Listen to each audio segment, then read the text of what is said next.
When you experience severe emotional trauma, your own mind can become a haunted house. You find yourself pacing the same dark hallways, trapped in a continuous loop of shame, replaying the exact moment things fell apart. To survive this psychological state, people often retreat. We withdraw from our friends and families, desperately trying to conceal the fractures in our character from the outside world. This instinct to hide comes from a concept often referred to in conventional psychology as the Humpty Dumpty rule.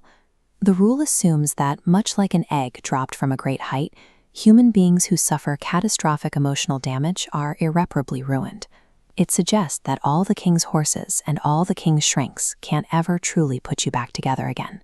Culturally, this mindset conditions us to believe our innate value is inextricably tied to our purity. We learn that we are only worthy of love and respect if our surface remains smooth, pristine, and completely unblemished.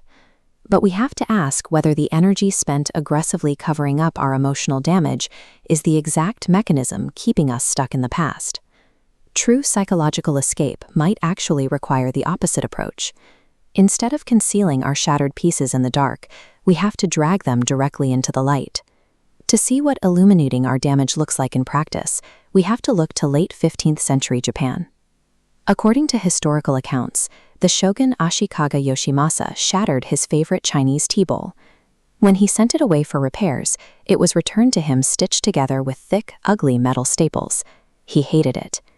Looking for a more aesthetically pleasing method of repair, Japanese craftsmen invented a new technique. They called it kintsugi, which translates to golden joinery. The craftsmen began mending the areas of breakage using urushi, a pure, natural lacquer, mixed directly with powdered gold, silver, or platinum. This physical technique is driven by a much deeper philosophy known as wabi-sabi. Wabi-sabi is the explicit embrace of the flawed and imperfect. It treats the natural cycles of growth and decay, including wear, tear, and accidental damage, as superior aesthetics rather than problems to be solved.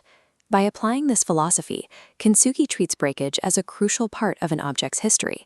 It transforms the site of the most catastrophic damage into the most valuable and illuminated part of the vessel.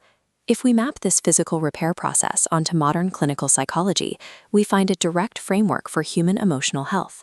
Therapists specializing in positive psychology refer to this concept as post-traumatic growth. This conceptual visualization illustrates the difference between simply bouncing back and actively evolving. While standard trauma recovery aims to return a person to a flat, baseline state of functioning, the trajectory of post-traumatic growth shows how severe hardship can push someone along an upward trending curve of psychological advancement. Looking closer at this network, we see the mechanism driving that upward curve: self-transcendence. An individual actively shifts their global view of the world, adapting their core belief systems to accommodate the trauma they experienced. This cognitive shift provides a larger frame of reference.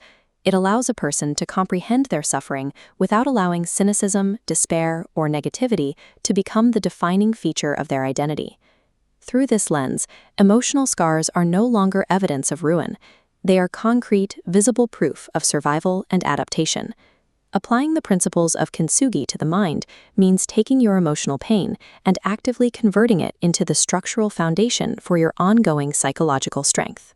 When people remain trapped as ghosts in their own minds, desperately seeking closure, it is usually because they are fighting a losing battle to return to their unbroken past. Returning to that pristine, pre-trauma version of yourself is an impossible illusion. There is a massive hidden cost to maintaining a completely unbroken life.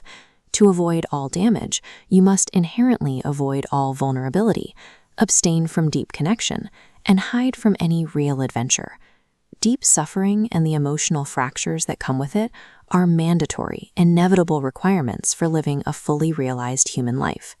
Adopting a kintsugi mindset gives you the tools to carry the heavy weight of your history without being physically or emotionally paralyzed by it.